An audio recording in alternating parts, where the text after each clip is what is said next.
Greetings and welcome there, academic proletariat, to this episode of the Fireside Chats with Mr. Olson, where we will be discussing the uplifting and happy topic of the road to the American Civil War. Before we get started, let's go ahead and contextualize this beast by talking about the events in the 1840s that led directly to infighting during the 1850s. Okay, so you might have recalled that there is this urge for Americans to spread west that goes all the way back to the colonial times, but it really sort of picks up steam after the market revolution, leads to several different things. One, in crowding of people on the East Coast that leads to them wanting more living space, but also search for more resources, search for more food to feed a growing population, and also various new outlets of markets in which manufactured goods can be sold. So that contributes to this idea of manifest destiny, which was coined in 1845 by a journalist named John L. O'Sullivan, who says that it is the destiny of Americans to overspread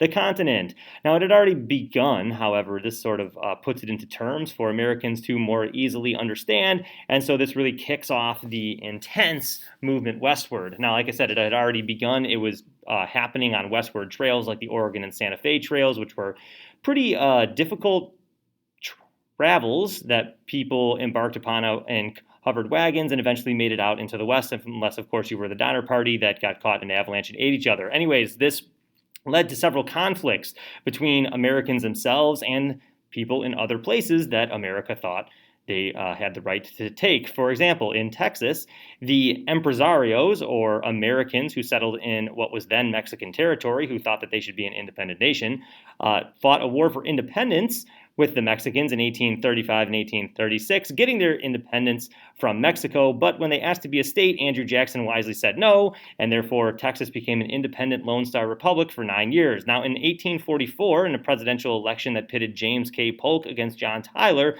the writing was kind of on the wall, and so Texas eventually becomes a state. James K. Polk wins that election, and he promises to fight for American expansion because that is what several Americans wanted. So he pledges 5440, or fight, to extend the northern border north into what is now Canada. It doesn't really materialize that way, but hey, it drums up American exceptionalism, so hey, why not? And then, of course, we have the Mexican-American War, which was largely caused by a staged event in which James K. Polk orders American troops into Mexican territory, or at least disputed territory. The Mexicans fire on the Americans, and then, hey, we have a war on our hands. And that the war eventually culminates with the Treaty of Guadalupe Hidalgo, which is where our talk today will start. So that Mexican-American War saw no major Mexican victories. It was an American rout. In September of 1847, the Americans seized Mexico City. Eventually, the Mexicans overthrew their leader, Santa Anna, and start to come to the bargaining table with the United States. In February of 1848, there's a treaty signed. The Treaty of Guadalupe Hidalgo basically gives America land in what is now the American Southwest, so the modern-day states of California, New Mexico, Arizona, Utah, and Nevada. And in return, Mexico gets $15 million. This, of course, is less or more than half of what the United States had been willing to pay before the war, which just means that, hey, America ended up okay out of the deal. Anyways, America went from looking like this after annexing Texas as a state in 1844 to this after the Mexican cession and the Treaty of Guadalupe Hidalgo. Now, why is this a big deal? Why should we know about the Mexican-American War, which, by the way, has been asked about on AP tests in previous years as being a turning point? Because it resurrects and brings to the forefront the issue of slavery. And since slavery is such a massive deal, people start to fight about it even at the beginning of the Mexican-American War. So in 1846, for example, right at the beginning of the war, a Pennsylvania Democratic congressman named David Wilmot brings an idea to the table, and he says, any land that America gains from this war should be kept free of slavery. He argues that slavery holds down the wages of white men and therefore should not be allowed in these territories. This is, of course, a racist argument because it puts at the forefront the interests of white males, and nevertheless, you have to sort of take with a grain of salt those people that are arguing for abolition because sometimes their motives aren't necessarily driven by morals. Anyways, this signals to the South that There is a lot of people that have it out for them and their institution of slavery, which means they are put on high alert. This is not the first time that we see this. In fact, slavery became debated after almost every example of territorial expansion. And the reason for this is because states have to choose whether they want to be free or whether they want to have slaves. So, for example, Texas, part of the reason it wasn't annexed as a slave in as a state in 1836 was because they didn't want to make it a slave state. Oregon, the same battle. Southern slave owners didn't want Oregon to be made into a state and brought into the Union because they wouldn't have had slaves there. The Mexican-American War brought up the same issue. Now, when the debates sort of come down to deciding what to do, many people in the North are concerned that these new lands will be used for slaves, and so David Wilmot issues this proviso in 1846. It does not pass. It sort of is a signal, though, to the South that they need to ramp up their defense of their institution. Now, this is where we start to get this idea of a slave power conspiracy. This is the idea that a minority section of the country, slave owners, control this supposed democratically elected and democratically functioning government. I mean, seriously, how do these states in the South that are less densely populated keep passing things in their interest despite these states in the North? You ask yourself that question. How can places with less people keep winning the interest battle with the places with more people? Well, because this is America. Now, what are the responses to the slave power conspiracy? Well, there is one political party that sort of tends to be more abolitionist, but still has in it several slave owners, and that would be the Whigs. Now, the Whigs, if you recall, was a party devoted specifically to hating Andrew Jackson, and they kind of lose their luster when Andrew Jackson dies in 1844, and nobody in the Whig Party really knows what to do any longer. So they can't really carve out a commitment to anything, so they kind of disintegrate into different parties, one of them becoming the Liberty Party. This is the party of abolitionists, so this would be the party that William Lloyd Garrison, for example, would have been in. You then get your anti-slavery racists like David Wilmot, the guy we talked about before, and they form the Free Soil Party, which is committed to no slavery in the territories because they think that that land should be set aside for whites.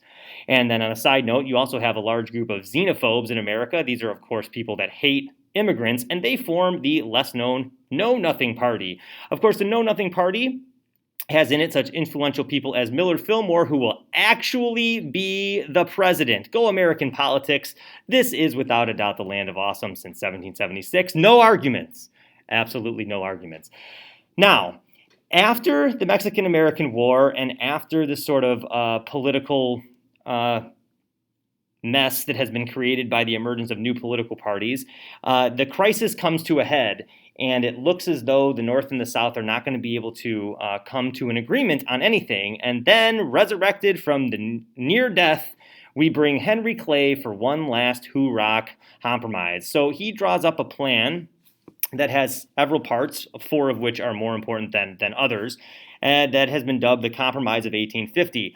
Now, here are the four parts that are worth knowing about said compromise. One, we're going to let California in as a free state, but if you've been paying attention, that means that it will tip the balance in favor of free states, so there has to be something done to compensate the South. So what they're going to do is they're going to implement a stronger, federally enforced Fugitive Slave Act. Remember, there's a Fugitive Slave Act written into the Constitution, side note, still there, and that orders people to send property back to their rightful owners. Now what they're going to do is they're going to create federal marshals and make it a law that you have to turn in fugitive slaves if they were to run away. Now the problem with the fugitive slaves, or for many free blacks in the North, is that they don't necessarily have papers that are convincing to federal marshals. So federal marshals will go north, they will find free black people, and they will say, "You are a slave." The free black person will say, "No, I'm not." The marshal will say, "Prove it." There will be no proof, and they will be brought back into slavery. If you've ever heard of Solomon Northup or the movie or book 12 Years a Slave, that's a situation that he endured. In addition to that, they're going to outlaw the slave trade in Washington, D.C., though not slavery itself. Prior to 1850, you were able to trade for slaves on the steps of the U.S. Supreme Court. Still, the most evil of government institutions. And then finally, they're going to allow popular sovereignty in New Mexico and Utah, which basically means that the people there will be able to vote on slavery for themselves. So here's what we have. We have a United States in which California becomes a free state. These territories will be open to popular sovereignty, but it doesn't really matter because you can't really grow anything there anyway. So if there were slaves, there was a limited amount. However, the South is now more defensive than ever, and the North has more numbers. Foreshadowing? What do you think? What do you think is going to happen? Controversy? You got it. This is America. Now, like we said, upsets the balance, and the Fugitive Slave Act makes the Northerners really mad because they're being forced to turn in escaped slaves that they don't want to, and they don't follow along with it. And as a result, the South cries foul because the North isn't playing along, even though they got California. So this makes both sides equally upset. What people in the North do is they start putting up posters that say there are federal marshals that are looking for freed and or runaway slaves, so you should be careful and you should go and hide. This, of course, made the South incredibly angry, and so that just ramps up political disagreement that much more. Now, as a result of the Fugitive Slave Act that was baked into the Compromise of 1850, there is a little old lady named Harriet Beecher Stowe who comes along and writes an influential book called Uncle Tom's Cabin. It's so influential, in fact, that when Abraham Lincoln meets Harriet Beecher Stowe during the Civil War, he greets her by saying, "Oh, so you are the little lady that started this big war."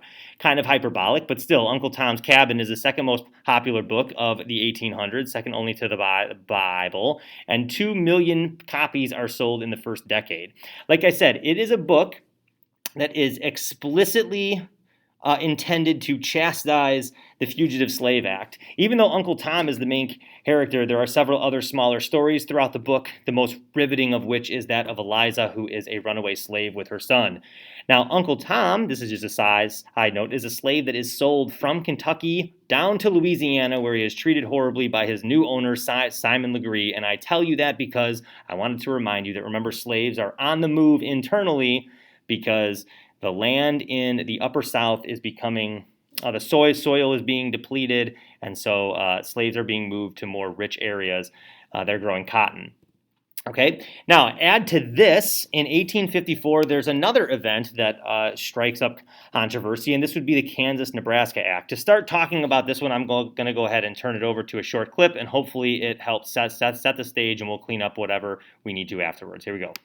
Underrated in the Civil War. Let's go to the thought bubble. Railroads made shipping cheaper and more efficient and allowed people to move around the country quickly, and they had a huge backer, also a tiny backer, in the form of Illinois Congressman Stephen Douglas, who wanted a transcontinental railroad because, one, he felt it would bind the Union together at a time when it could use some binding, and two, he figured it would go through Illinois, which would be good for his home state. But there was a problem. To build a railroad, the territory through which it ran needed to be organized, ideally as states, and if the railroad was going to run through Illinois, then the Kansas and Nebraska territories would need to become state-like, so Douglas pushed forward the Kansas-Nebraska Act in 1854. The Kansas-Nebraska Act formalized the idea of popular sovereignty, which basically meant that white residents of states could decide for themselves whether the state should allow slavery. Douglas felt this was a nice way of avoiding saying whether he favored slavery. Instead, he could just be in favor of letting other people be in favor of it.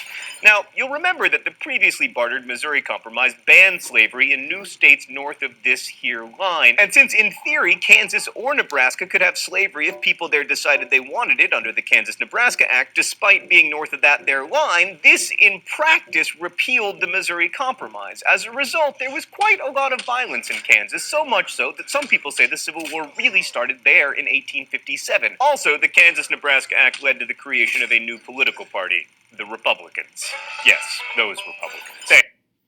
All right, so to explain this in, I guess, less fast words, so Stephen Douglas, this little man right here who's a senator from Illinois, wants to build a railroad that connects Chicago with San Francisco. But in order to do it, you needed to organize these areas so that they could get federal funding and also local funding to pay for the railroad, because as it happens, railroads are expensive. And anyways, in an effort to do this, he wants to get more people to move here so that they can qualify to be territories. And so he advocates to open them up to popular sovereignty, which, as John Green said, repeals the Missouri Compromise. This is one of those examples of slave power conspiracy. People in the North pointed to it and said, how can you undo a law that was passed 24 years later, 34 years later? Ridiculous. And so this caused a lot of anxiety and mistrust on both sides of the Mason-Dixon line. Now, as he also indicated, there's a lot of fighting that starts to happen. One instance involves a guy named John Brown, who with some of his kids, he had like 18 of them, go into Pottawatomie, Kansas, and incite violence against slave owners there. They basically kill a slave-owning family and chop them up into itty-bitty pieces. I don't really know all the details, but that's sort of gross. Now, it wasn't just abolitionists, which John Brown was. It was also pro-slavery people called border ruffians that moved from Missouri into Kansas because they wanted to be able to vote on slavery. Now, obviously, this is not really legit, and since we're all kind of immersed in supposedly illegitimate elections, this is most definitely one in which the ballot boxes were stuffed unnecessarily, and that's why it broke out in fighting. And yes, he said that many argue that this is where the Civil War started. In fact, that has been a short answer question on the very APUS history test that we're talking about right now. We sometimes emphasize this as being the beginning of the violence. And if you think that you currently live in chaotic political times, let's talk about one such event that happened that was absolutely hilarious.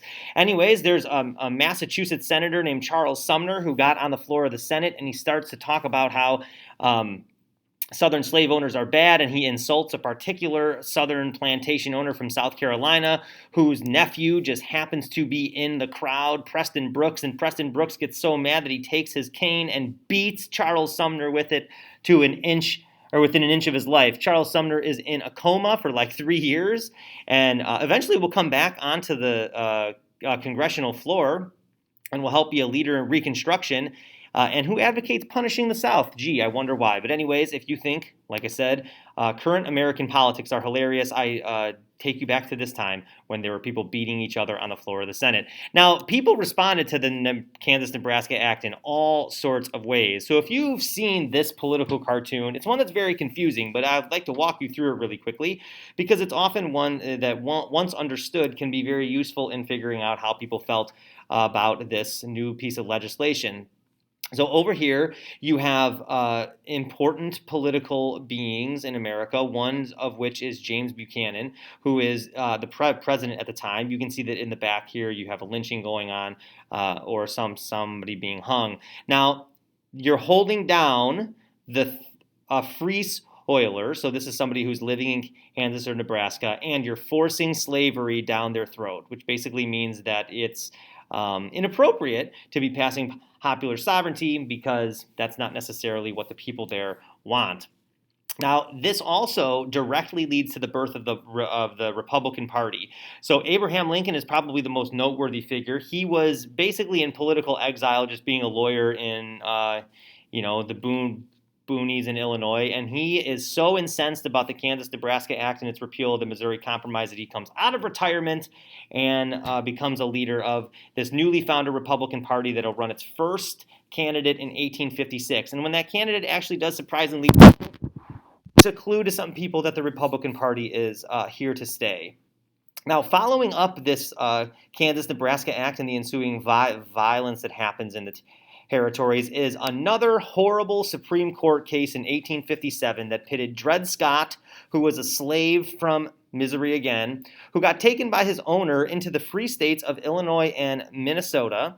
And when he comes back, he says that he should be free because he was taken into places that slavery was illegal. He sues, it gets overturned, he wins, and then it goes to the Supreme Court, where the Supreme Court, in a rush decision, basically decides that Dred Scott's case is illegitimate because black people cannot sue in federal court, therefore rendering blacks as non-citizens, and therefore you can take your slaves anywhere. If you ever get a chance to go to St. Louis, this is the courthouse building that Dred Scott was initially tried in. There's the arch behind it. Don't ever go up in that thing because it's going to break one of these days, and I don't want you to be in it. Now, if you look at a map, you will see now what this does is it basically opens everything to slavery, even if you're a free state like Illinois or Indiana, despite their state constitutions that say that slavery is not allowed, if I'm a slave owner from Virginia, I can bring my slaves there because they are technically deemed property by the Supreme Court, lest you think that the Supreme Court is a branch of government that's worth keeping around. Now, what does this do? Proves to us again that there exists a slave power conspiracy that is really running the government. It's not a democracy. It's a slave power. Now, coming out of his retirement and being more and more on the national stage, Abraham Lincoln is going to run for Illinois senator in 1858 against Stephen Douglas, the architect of the Kansas-Nebraska Act. Now, Douglas eventually is going to win this election. But Abraham Lincoln, this is what sort of brings him on the national stage, and he becomes famous for saying things like, "A house divided against itself cannot stand." And he also becomes infamous for saying things like, "I will say then that I am not, nor have I ever been in favor of bringing about in any way the social and political equality of the white and black races." Something that he most definitely said in Charleston, Illinois, because his audience was insanely racist, and so he had to pander to them in some way. If you ever hear somebody sort of peddling this Lincoln was a racist rhetoric, you have to look deeper into the historical context, and I'm sure that you will find a different answer than the person giving you that spiel.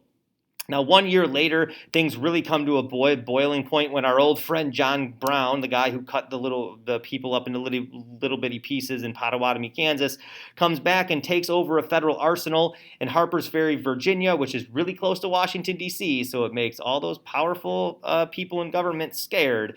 And he thinks that he's going to get support from local slaves who will leave the plantations, come and take up arms in support of him, but they never show up. And eventually the army comes, arrests John Brown, and he is eventually hung. And that is how his story ends. But he becomes a martyr to those in the North, and he becomes a villain to those in the South, which is why people in the South would portray him as this, when he actually looked like that. So you can see that things are getting a little bit dicey, and we're right on the cusp of a presidential election in 1860, and we'll see what happens next time. I wish you all the best. Good luck in this wonderful country in which we live. Bye-bye. All right.